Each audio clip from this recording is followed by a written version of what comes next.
στη Συρία, όπου έχουμε εμφύλιο πόλεμο και πολλοί τους πυροβολάνε σαν στόχο. Και έτσι τους ανθρώπους φοβούνται.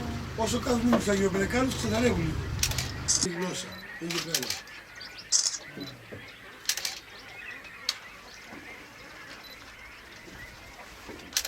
Όσο ζεσταίνει τη λινία από εδώ και πέρα, γίνεται μεγαλύτερο.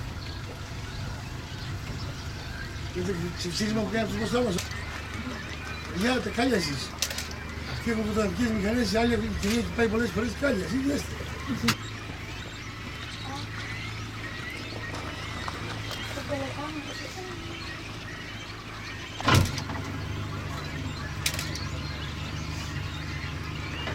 Έχει ανοίξει τα φτερά, σαν να θέλει να στεγνώσει, αλλά τι κάνει.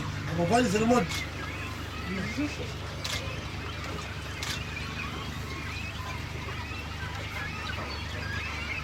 Όταν πέφτει τροφή από το στόμα τους κάτω, από κάτω ο μυθοκόρακας, ο σταχτότσικνιάς, ο λευκότσικνιάς, τρέχουν να πάρουν την τροφή.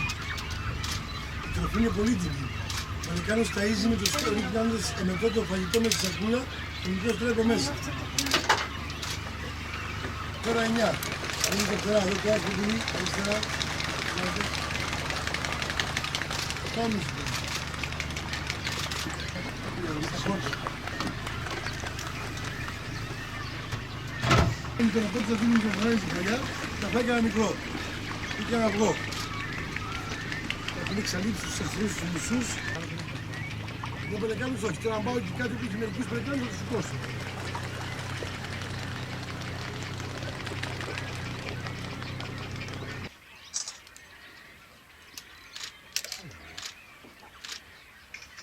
Το καλό καρέ πάντα, αυτή η κουνάει και είναι περιμένεις. Και το τσικιάς, αυτό το πουλί που είναι πάνω στα νούφαρα, το μπέζ, μόλις πετάξει γίνεται άσπρο. Κρύβεται. Ραν ράγερ, στα γερμανικά. Το τσικιάς.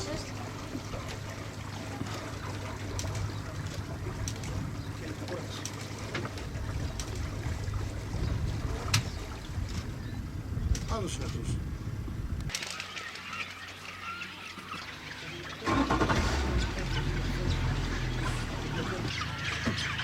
Δεν βλέπα δεν είναι.